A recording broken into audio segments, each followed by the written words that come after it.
አንድ ጊዜ እግዚአብሔር ለዳንኤል ተናገረው። ለዳንኤል ምስጢር ገለጠለት። ስለዚህ ስለ ሰባኛው ሱባኤ ወይም ስለ ሰባው ሱባኤ ምን እንደሆነ ከምዕራፍ 9 ቁጥር 23 ላይ እንደዚህ ይላል። አንተ እጅግ የተወደድክ ነህና ይለዋል ለዳንኤል፣ በልመና መጀመሪያ ላይ ትእዛዝ ወጥቷል። እኔም እነግርህ ዘንድ መጥቻለሁ። አሁንም ነገሩን መርምር፣ ራእዩን አስተውል። አመፃን ይጨርስ፣ ኃጢአትንም ይፈጽም፣ በደልንም ያስተሰሪ፣ ዘላለም ጽድቅ ያገባ፣ ራእይንና ትንቢት ያትም፣ ቅድስተ ቅዱሳኑን ይቀባ ዘንድ በሕዝብህና በቅድስት ከተማህ ላይ 70 ሱባኤ ተቆጥሯል ወይም እግዚአብሔር ቀጠሮ አለው ብሎ ይናገራል። የምን ቀጠሮ ነው ብሎ የሚናገረው ተመልከቱ። ስለዚህ እወቅ ይለዋል ዳንኤል፣ አስተውል። ኢየሩሳሌምን መጠገንና መስራት ሲጀምር ይሄ በነ ዘሩባቤል በነ እዝራ በነ ነህምያ ዘመን የሆነውን ታሪክ ነው የሚናገር የሚሆነውን ገና ወደፊት እና እስራኤል ኢየሩሳሌምን መጠገንና መስራት ትእዛዙ ከሚወጣበት ጀምሮ ቂሮስ አዋጅ ከሚያውጅበት ጊዜ ጀምሮ እስከ አለቃው እስከ መሲህ ድረስ እስከ ኢየሱስ ድረስ 7 ሱባኤና 62 ሱባኤ ይሆናል። ይህም በኋላ አሳያቸዋለሁ ካልኩሌሽኑን። እርሷም በጭንቀት ዘመን ከጎዳናና ከቅጥር ጋር ትሰራለች። ከ62 ጊዜ 7ም በኋላ መሲህ ይገደላል። ተመልከቱ፣ ብሉይ ኪዳን ላይ ያለነው የሚናገረው ስለ መሲሁ መሞት፣ ስለ ኢየሱስ መገደል ነው የሚናገረው። በእርሱም ዘንድ ምንም የለም። የሚመጣው ማለቃ ሕዝብ ከተማይቱን መቅደሱን ያጠፋሉ። ስለ ጸረ ክርስቶስ ነው የሚናገረው። ፍጻሜውም በጎርፍ ይሆናል። እስከ መጨረሻም ድረስ ጦርነት ይሆናል። ጥፋት ተቀጥሯል። ስለ አርማጌዶን ስለ ጎግ ማጎግ ጦርነት ነው እየተናገረ ያለው። እርሱም ከብዙዎች ጋር ጽኑ ቃል ኪዳን ለአንድ ሱባኤ ያደርጋል። ማለት በዚህ በመጨረሻው አንድ ሱባኤ ላይ ወይንም ደግሞ በመከራው ዘመን ወይም በያዕቆብ መከራ ዘመን በሚባለው በሰባኛው ሱባኤ ላይ ወይንም አንድ ሱባኤ ያደርጋል። ምን ቃል ኪዳን ያደርጋል? ከማን ጋር? ከብዙ ህዝቦች ጋር። ግሎባሊ አንድ መሪ ተነስቶ በኪዳን ይዋዋላል።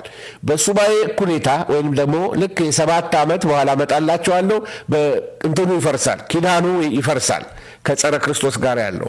በርኩሰት ጫፍ ላይም አጥፊ ይመጣል፣ እስከ ተቆጠረውም ፍጻሜ ድረስ መቅሰፍት በአጥፊው ላይ ይፈሳል ብሎ ይህንን ስለሚመጣው ነገር ይናገራል። ምን ማለት ነው? ይህንን ነገር በቁጥር ላስቀምጥላችሁ። ይሄ በፈረንጅኛ ሳባቲካል ካውንቲንግ ይባላል ወይንም የሱባኤ ቀጠር ይባላል። እና ስለ ሱባኤ ስንነጋገር ለመሆኑ ሱባኤ ምንድን ነው ወገኖች ሆይ? ምን ይላል? ሱባኤ ማለት ትንቢታዊ ሳምንት ማለት ነው። ትንቢታዊ ሳምንት ማለት ለምሳሌ አንድ ሳምንት 7 ቀን አለው አይደለም? ትንቢታዊ ሳምንት የምንለው ደግሞ አንድ ሱባኤ 7 ዓመታት በውስጡ ይዛል ማለት ነው። እዚህ ድረስ ግልጽ ከሆነላቸው ሱባኤ ማለት ትንቢታዊ ሳምንት ነው። አንድ ሳምንት 7 ቀን ከሆነ አንድ ሱባኤ 7 ዓመታት ይይዛል። አሁን ይህን ሳስረዳችሁ ምን ይላል? 69 ሱባኤ ተቀጥሯል ይላል። 69 ሱባኤ በ7 ስታባዙት 483 ዓመታት ይሆናሉ። ግን የተቀጠረው ለሕዝቡ መጎብኘት ወይንም ደግሞ ሁሉ ነገር ወደ ሙላት የሚመጣበት 70 ሱባኤ ነው ይላል። አስደሳች ዜና! በ432 ሺህ ብር ቤት የሚገዙበትን ዕድል ያመቻቸው ብቸኛው ሪል ስቴት በ40/60 የባንክ ብድር እስከ 30% በሚደርስ ልዩ ቅናሽ በ8% ቅድመ ክፍያ በኢትዮጵያ ብር እጅግ ዘመናዊ አፓርትመንቶችና የንግድ ሱቆችን ለሽያጭ አቀረበ። ፓርኪንግና ሁሉን አቀፍ መዝናኛ በነፃ ሁሉን በአንድ ቦታ ያሟላ ኮምፓውንድ መንደር በተለያዩ ካሬ አማራጮች ከስቱዲዮ እስከ ባለ4 መኝታ አፓርትመንቶችና ከ25 ካሬ ጀምሮ የንግድ ሱቆች በአልሙኒየም ፍሬምወርክ ቴክኖሎጂ በመጠቀም በጥራትና በታማኝነት በመገንባት ላይ ያሉ ቤቶችን በምቹ አከፋፈል የግሎ ያድርጉ። ለበለጠ መረጃ ከታች ባለው ስልክ ይደውሉ። 70 ሱባኤ ማለት 490 ዓመት ማለት ነው። በጣም ጥሩ። ይህንን ለማስረዳት ቀለል ባለ መንገድ እንዲገባችሁ ቀስ ብዬ ልድገምላችሁ። ይሄ ሱባኤ ቀመር ምንድን ነው? ወይንም ደግሞ ካልኩሌሽን ወይም ሳባቲካል ካውንቲንግ አንድ ሱባኤ 7 ዓመት ነው። ስለዚህ 70 ሱባኤ በእስራኤል ላይ ተሰጥቷታል። ምን እስኪሆን ድረስ ነገር የሚጠናቀቅበት ነው። 69 ሱባኤዎች አልቀዋል። የቀረው አንድ ሱባኤ ነው። ልድገምላችሁ።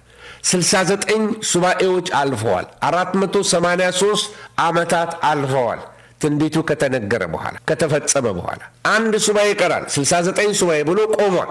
7ኛው ሱባኤ ከመሆኑ በፊት የቆመ ነገር አለ። ከዛ በኋላ አሁን ቤተ ክርስቲያን ያለችበት ዘመን ልክ ሲያልቅ ይቀጥልና ሰባኛው ሱባኤ ይጀምራል። ይሄ ልክ ከንጥቀት በኋላ ማለት ነው። ስለዚህ ሰባኛው ሱባኤ አልገባንም። አሁን ያለነው በ69ኛውና በሰባኛው ሱባኤ ዘመን መካከል ላይ ነው ያለነው። ይሄንን ካልኩኝ አንድ ሱባኤ ይቀራል። ያ ሱባኤ የያዕቆብ መከራ ይሆናል። ያ 7 ዓመት የሚቀረው 7 ዓመት የያዕቆብ መከራ ወይንም ደግሞ የመከራው ዘመን ተብሎ ይጠራል። ስለዚህ ስለ ሰባኛው ሱባኤ ስንነጋገር ትንሽ ካልኩሌሽን አለው። ትንሽ መጽሐፍ ቅዱሳችሁን ወዲያ ወዲህ ብላችሁ መመልከት ያስፈልጋችኋል። ትንሽ ግራ ሊያጋባችሁ ይችላል። የማታውቁት ነገር ሊሆን ይችላል። ግን ቀስ ብለን ካጠና ነው ቅድም እንዳልኩት የሚመጣ የምንረዳው ነገር ነው። ስለዚህ በሰባ ሱባኤ የተሰጠበት ለአይሁዶች ለምንድን ነው? ለሁለት ዓላማ ነው። የመጀመሪያው ኃጢአትን የሚመለከት ነው። ሁለተኛው ጽድቅን በተመለከተ የተሰጠ ነው። ኃጢአትን በሚመለከት መጽሐፍ ቅዱስ የሚያስተምረን እንግዲህ ምንድነው? አመፃን ይጨርሰን። ምን ማለት ነው? ያለፈ የእስራኤል ኃጢአት ይሰረይ ዘንድ ሰባ ሱባኤ ተሰጥቷል። ኃጢአት ይፈጸም ዘንድ የወደፊት ኃጢአት ማድረግ የሚያቆሙበት በደል ወደማይኖርበት ለመግባት ሰባ ሱባኤ ይቀራል ማለት ነው። በደል ያስተሰርይ ዘንድ ያለፈ ኃጢአቷ ይሰረይ ዘንድ ለእስራኤል ሰባ ሱባኤ ተሰጥቷታል። የዘላለም ጽድቅን ያገባ ዘንድ ይሄ ማለት ነው ለእስራኤል ዘላለማዊ ጽድቅ ይመጣል እስከ ሰባ ሱባኤ ድረስ፣ ወይንም እስራኤል ወደ እግዚአብሔር የምትመለስበት ይሄ የዘላለም ጽድቅ ሊያገባ እንደገና ራእይንና ትንቢትን ያትም ዘንድ ምን ማለት ነው? የተነገሩ ትንቢቶችና ራእዮች ይፈጸሙ ዘንድ ሰባ ሱባኤ ተመድቧል። ቅድስተ ቅዱሳኑ ይቀባ ዘንድ ይሄንን ቅድስተ ቅዱሳኑን ይቀድሰው ዘንድ ሰባ ሱባኤ ተመድቧል። ምን ማለት ነው? እስራኤል መሲኋን ትቀበላለች፣ እስራኤል ወደ እግዚአብሔር ትመለሳለች ማለት ነው። ስለዚህ ሰባ ሱባኤ ውስጥ እግዚአብሔር ዓላማ አለው፣ የሚሰራው ስራ አለ። ከነዚህ በዚህ በሰባኛው ሱባኤ ውስጥ የሚሆነውን ታሪክ ነው እየተማርን ያለን። ምዕራፍ 11 ደርሰናል። ምዕራፍ 11 ላይ እግዚአብሔር ለዚህ ሰው ይነግረዋል። በትር የሚመስል መለኪያ ለእኔ ተሰጠኝ፣ እንዲህም ተባልልኝ፣ ተነስተህ እግዚአብሔር መቅደስና መሠዊያውን በዛ የሚሰግዱትን ለካ የሚል ትንቢት ተነገረኝ ነው የሚለው ዮሐንስ። ስለዚህ በዚህ በምዕራፍ 11 ላይ የምንመለከተው ከሰማይ ጌታ ድምፅ ይነግረዋል ለዮሐንስ እና በትር የሚመስል መለኪያ ተሰጠኝ ይልና እንዲህ ተባለልኝ፣ በትንቢት ተነገረው። ድምፅ ሰማ። ተነስተ እግዚአብሔር መቅደስ ምን አድርገው መሠዊያውን በዛ የሚሰግዱትን ለካ ብሎ እግዚአብሔር ተናገረኝ ብሎ ነው የሚናገረው። እና በዚህ ውስጥ እንግዲህ የምትመለከቱት ምንድን ነው? የመቅደሱን መለካት ትመለከታላችሁ። መቅደሱ ሲለካ እግዚአብሔር በመቅደሱ ስራ ላይ እንዳለ ያሳያቸዋል። ይሄ የይሁዳን ሕዝብ መንፈሳዊ ሕይወት እግዚአብሔር እየመዘነ እንዳለ፣ የእስራኤልን ስፒሪቹዋል የሆነ ነገሯ እየተገመገመ እንዳለ፣ አንዳንዱ የመቅደስ መኖሩንም ያመለክተናል። ምክንያቱም መቅደስ ሳይኖር መቅደሱን ለካው አይለውም። ስለዚህ መቅደሱን በመንፈስ አሳይቶት መቅደሱን ለካው። የሚሰግዱ አሉ በመቅደሱ ውስጥ፣ ከመቅደሱ ውጭ ያሉ አሉ። እና ይሄ መቅደስ የሚናገረው የትኛው መቅደስ ነው ብላችሁ ለምትሉ ይሄ በጸረ ክርስቶስ የሚረክሰው ጸረ ክርስቶስ የሚያረክሰው ወይንም ደግሞ ጸረ ክርስቶስ ከመምጣቱ በፊት ወይንም ደግሞ ጸረ ክርስቶስ ከአይሁዶች ጋር ወይንም ደግሞ ከመላው ዓለም ጋር ኪዳን ይገባል ስለሚል ይሄ ጥፋት ልጅ መጥቶ ኪዳን ከገባ በኋላ አርቲፊሻል የሚመስል ሰላም ጊዜያዊ ሰላምን ካመጣ በኋላ የሚሰራ መቅደስ ሊሆን ይችላል። ስለ መቅደሱ መሰራት ትንሽ ቆይቼ እነግራችኋለሁ። ስለዚህ ይሄ መቅደስ የሚናገረው አሁን መቅደስ የለም፣ መቅደስ ፈርሷል። መቅደሱ ከፈረሰ ከ70 ዓመተ ምህረት ጀምሮ 70 ዓመተ ምህረት ማለት 1970 አይደለም፣ በቃ 007 ማለት ነው። ኢየሱስ ክርስቶስ ካረገ በኋላ ያለው 70 ዓመት ማለት ነው የመጀመሪያው። ስለዚህ ይሄ መቅደስ ብሎ ሲናገር በጸረ ክርስቶስ የሚረክሰውን መቅደስ ነው የሚናገረው መጽሐፍ ቅዱስ። ስለዚህ መቅደስ ሲናገር ለምሳሌ በመቅደሱ ውጭ ያለው አድሞ ወይንም ደግሞ አደባባይ ማለት ነው ለአሕዛብ ተሰጥቷል እና ይሄ ማለት አሕዛብ በውጭ ያለው አደባባይ ላይ ነው ያሉት። አሁን ይሄ አላስካ ሞስክ የምትመለከቱት ፍልስጤማኖች የኛ ነው ብለው የሚጣሉበት የሚያኮርፉበት ጦርነት የሚገቡበት ነገር ይሄ የአሕዛብ ይሄ እንትን ነው፣ ለአሕዛብ የተሰጠ ነው። አትለካው። እነርሱ 42 ወር የተቀደሰችውን ከተማ ይረግጧታል። ምን ማለት ነው? 42 ወር ሲል 3 ዓመት ተኩል ማለት ነው። 42 ወር ማለት 3 ዓመት ተኩል ማለት ነው። ይሄ የመከራው ዘመን መጀመሪያ ላይ እነሱም በዛ አካባቢ ላይ ሰላም፣ በአርቲፊሻል ሰላም ወይም ደግሞ እውነተኛ ባልሆነ ሰላም ጊዜ አረቦቹ ወይም ደግሞ እስልምናን የሚከታተሉ ሰዎች በዚህ መቅደስ አካባቢ እንደሚሆኑ ይናገራል እና ለሁለቱም ምስክሮች ማቅ ለብሰው 1260 ቀን ትንቢት ሊናገሩ እሰጣለሁ ይላል። ይሄ ማለት 1260 ቀን ማለት ስንት ማለት ነው? አሁንም 42 ወራት ማለት ነው። 42 ወር ምን ማለት ነው? 3 ዓመት ተኩል ማለት ነው። በተለያየ ቋንቋ አንድ አይነት ዘመንን ሲናገር ትመለከታላችሁ። እየቀጠልን ስንሄድ መጽሐፉን እየተከፈተ ስንሄድ እነዚህ በምድር ጌታ ፊት የሚቆሙት ሁለቱ ወይራዎች ሁለቱ መቅረዞች ናቸው። ስለ ሁለቱ ነቢያቶች እየተናገረ ነው። ሁለቱ ምስክሮች ማን ናቸው? አንዳንዶች ኤልያስና ሙሴ ናቸው ይላሉ።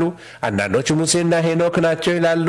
ሌሎች ደግሞ ሄኖክና ኤልያስ ናቸው ብለው ይህንን የሚያምኑ ሰዎች አሉ። የትኞቹ ናቸው እንመለከታለን። ስለ እነዚህ ስለ ሁለቱ ነቢያቶች ሲናገር ምንድን ነው የሚለው? ማንም ሊጎዳቸው ቢወድ እሳት ካፋቸው ይወጣል፣ ጠላቶቻቸውን ይበላል። ማንም ሊጎዳቸው ቢወድ እንዲሁም ሊገደል ይገባዋል።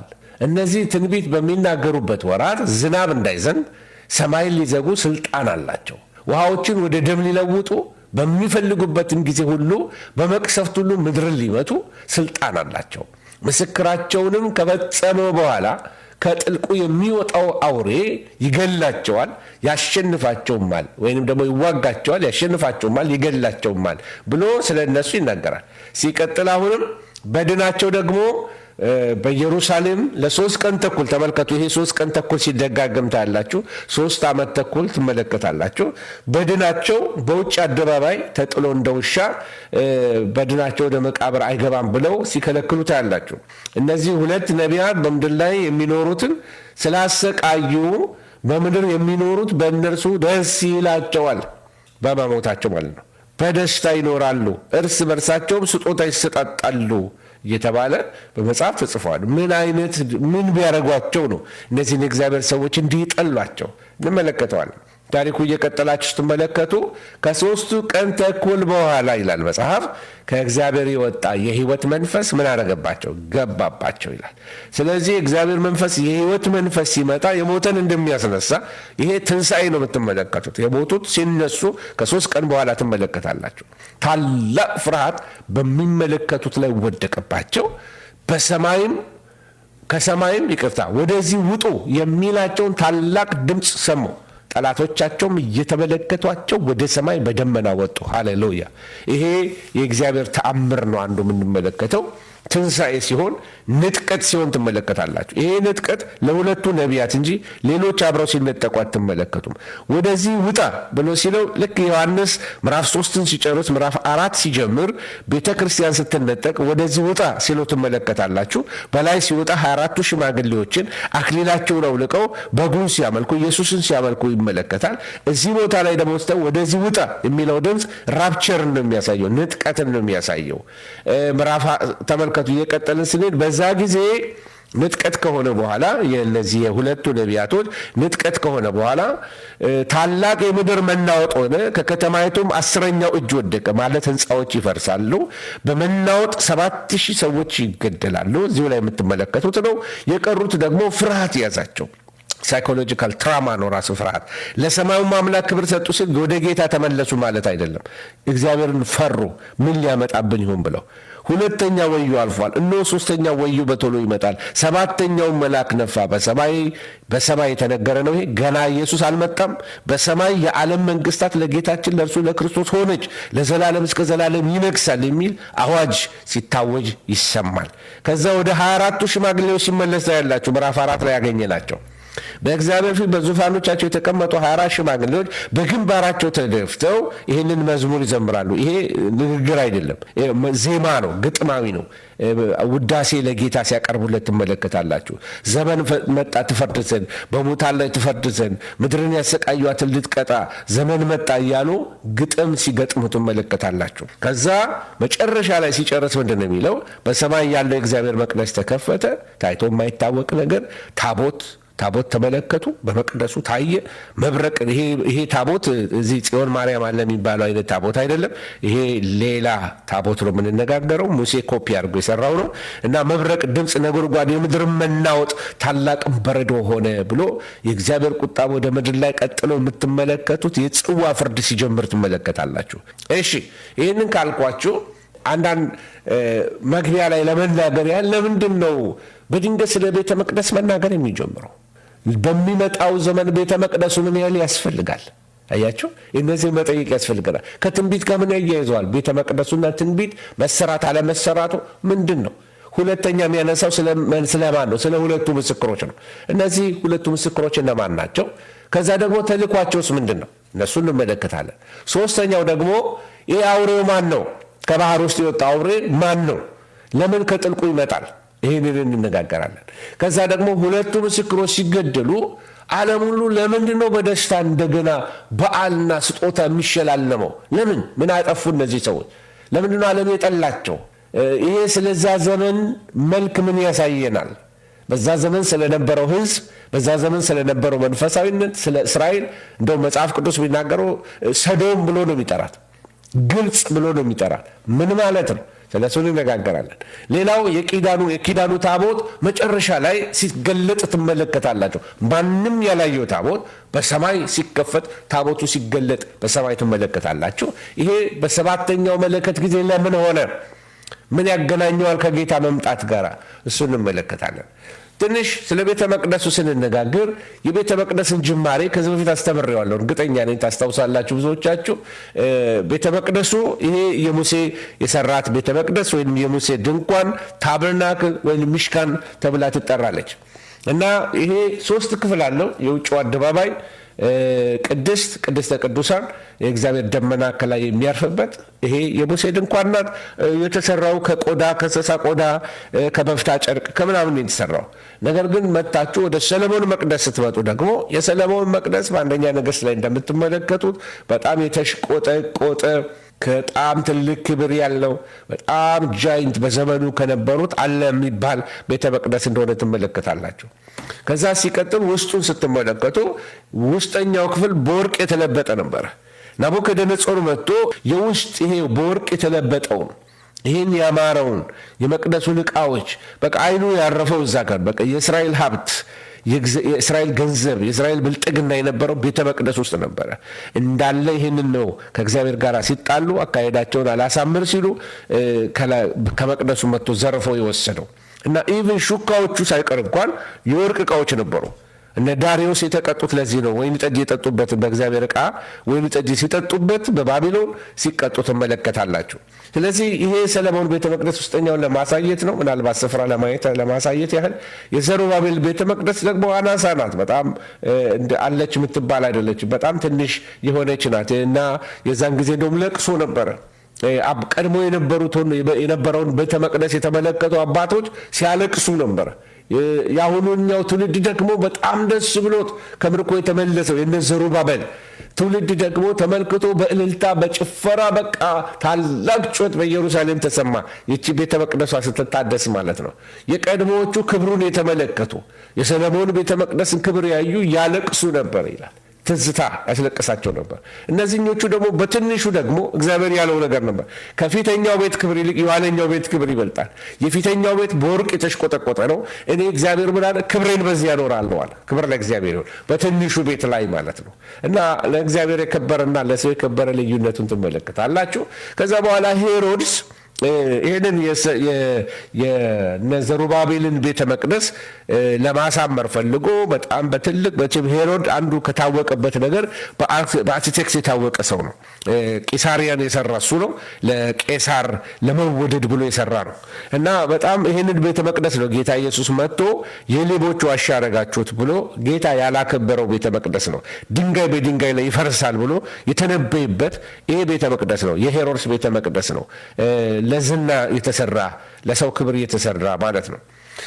እና ይህንን ካልኳችሁ የሄሮድስ ቤተ መቅደስ በኋላ ታሪኩን ወደ ኋላ ሄዶ ለመናገር ያህል በዚህ በመጨረሻው ምዕራፍ አካባቢ ላይ ዮሐንስ በአሕዛብና በነገስታት ላይ ትንቢት እንዲናገር በምዕራፍ ያ ትልቁ መልአክ በመጣ ጊዜ እናችን ትንሿን መጽሐፍ በሰጠው ጊዜ በነገስታት ላይ ትንቢት ትናገራለህ፣ በአሕዛብ ላይ ትንቢት ትናገራለህ የሚል ስለሱ የተነገረለት ትንቢት አለ። አሁን የመጨረሻዎቹ ፓርት ትንቢት እየተናገረ ነው። ስለ አይሁድ ቤተ መቅደስ ለመጀመሪያ ጊዜ ሲተነብይ ትመለከቱታላችሁ። ስለ ምድራዊቷ ኢየሩሳሌም ሲተነብይ ትመለከታላችሁ። ስለ አውሬው ሲተነብይ ትመለከቱታላችሁ። ስለዚህ ዓለም ሁሉ ደግሞ በቃ የሚናወጥበት የሁለቱ ምስክሮች ጉዳይንም ሲተነብይ ትመለከታላችሁ። እና ይሄ ምዕራፍ በጣም የብሉይ ኪዳን አይነት ስሜት ያለው እንደሆነ ትመለከታላችሁ። ብዙ የሚናገረው ከብሉይ ኪዳናዊ ቋንቋ እና ወይንም ደግሞ ነገሮች ተነስተው ነው የሚናገረው። ስለ ቤተ መቅደሱ ታሪክ ስንመለከት መጽሐፍ ቅዱስ ሲናገር ክርስቲያን ወይም የአማኙ አካል የመንፈስ ቅዱስ ቤተ መቅደስ እንደሆነ ይነግረናል። ምንም ያልተሳሳትን ትክክል ነው። አንደኛ ቆሮንቶስ ምዕራፍ 6 ቁጥር 19 ይህንን ነው የሚነግረን፣ ቤተ ክርስቲያን የክርስቶስ አካል እንደሆነች። ስለዚህ የጌታ ቤተ መቅደስ እንደሆነች ኤፌሶን 2:21 ይህንንም ይነግረናል። የመከራው ዘመን ቤተ መቅደስ የክርስቶስ ተቃዋሚው ራሱን እንደ እግዚአብሔር የሚያስቀምጥበት ቤተ መቅደስ እሱን ለመስራት በኢየሩሳሌም ቴምፕል ኢንስቲትዩሽን የሚባል ተቋቁሟል። በጣም ብዙ ዘመን ሆኖታል። አሁን የተጀመረ አይደለም።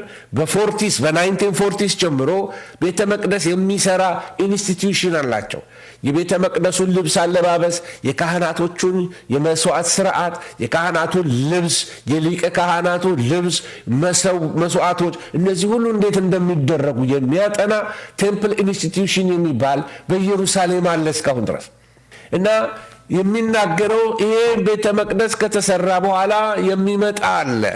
ጸረ ክርስቶስ መጥቶ የሚያረክሰው ያን ቤተ መቅደስ ነው። ስለዚህ የመሲሐዊ መንግስት ቤተ መቅደስ ይሄ በመሲሁ በኢየሱስ የሚገነባ ነው። በሺህ ዓመት መንግስት በኢየሩሳሌም ያለ ነው የሚሆን ነው። ይሄ ሕዝቅኤል 40 ላይ የምታገኙት ከሕዝቅኤል 40 እስከ 43፣ ዘካርያስ 6 ምዕራፍ 10 ከቁጥር 12 እስከ 13 እነዚህን ታገኛላችሁ። ሌላው መቅደስ የምትመለከቱት በሰማይቷ ኢየሩሳሌም፣ በሰማይቷ ኢየሩሳሌም ይቅርታ መቅደስ አላየሁም ይላል ዮሐንስ። በሰማይ መቅደስ የለም፣ ሁሉን የሚገዛ ጌታ አምላክና በጉ መቅደሷ ናቸው ይላል በኢየሩሳሌም። በሰማይ መቅደስ አላየሁም ነው የሚለው። ክብር ለእግዚአብሔር። ስለዚህ መቅደሶችን ከተለያየ ቦታዎች ተመለከትን። ከሰለሞን ዘመን ጀምረን ወይም ከሙሴ ዘመን ጀምረን ሰለሞን፣ ዘሩባቤል፣ ሄሮድስ፣ እንደገና የመሲህ መንግስት ከመምጣቱ በፊት በመሲህ መንግስት የሚሆነውን እና በሰማይቱ ኢየሩሳሌም መቅደስ እንደሌለ ይህንን ተነጋገርን።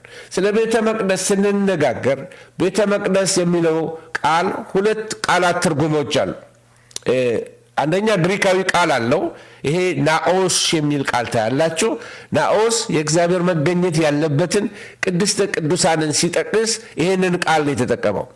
እንደገና ደግሞ መላውን ቤተ መቅደስ ይዘቱን፣ የውጭውን አደባባይ፣ ቅድስተ ቅዱሳንን ለመግለጽ ደግሞ የሚጠቀምበት ሄኤሮን የሚል ቃል ነው የምትመለከቱት። ይሄ የቤተ መቅደሱን ግቢ በሙሉ የቤተ መቅደሱን እንዳለ ቴሪቶሪውን በሙሉ ሄኤሮን ብሎ ይጠራዋል። የተቀደሰ ቦታ ማለት ነው። ናኦስ ግን ቅድስተ ቅዱሳን ነው። ስለዚህ ለክርስቲያን የክርስቲያን ቤተ መቅደስ እኔና እናንተ እንደ ናኦስ ነን። ይሄ ማለት የእግዚአብሔር ቅድስተ ቅዱሳን ማለት ነው። የእግዚአብሔር መንፈስ የሚያድርብን ሰው ለሆነ ማለት ነው። አያችሁ፣ እግዚአብሔር የሰጠን ቦታ በጣም እየከበረ ነው። ይህንን ካልኳችሁ በመጽሐፍ ቅዱስ አንዱ ከሚነግረን ነገር ምንድን ነው? በአንደኛ ቆሮንቶስ ምዕራፍ 6 ቁጥር 19 አሁን በቃል የነገርኳችሁ፣ ወይስ ስጋችሁ ይላል። ወይስ ስጋችሁ ከእግዚአብሔር የተቀበላችሁት የመንፈስ ቅዱስ ቤተ መቅደስ እንደሆነ አታውቁምን? በዋጋ ተገዝታችኋል። ስለዚህ በስጋችሁ እግዚአብሔርን ምን በሉ? አክብሩ። በስጋችሁ እግዚአብሔርን አክብሩ ሲል ምን ማለት ነው? የመንፈስ ቅዱስ ቤተ መቅደስ ስለሆናችሁ መንፈስ ቅዱስን አታሳዝኑት፣ በእናንተ ውስጥ ስለሚያድር ይህን ተጠንቀቁ ነው የሚለው። በአዲሲቱ ኢየሩሳሌም ውስጥ ግን ተመልከቱ፣ እግዚአብሔር ከሕዝቡ ጋር ይኖራል። ኃጢአት የለም፣ ቤተ መቅደስ የለም። አያችሁ። ስለዚህ ሁሉ በእግዚአብሔር ክብር እየተሞላ ይሆናል። ሁሉ ስፍራ እግዚአብሔር ቤተ መቅደስ ነው። በሁሉ ስፍራ እግዚአብሔር ስላል፣ ስለዚህ እኔና እናንተ ውስጥ የእግዚአብሔር መንፈስ አለ።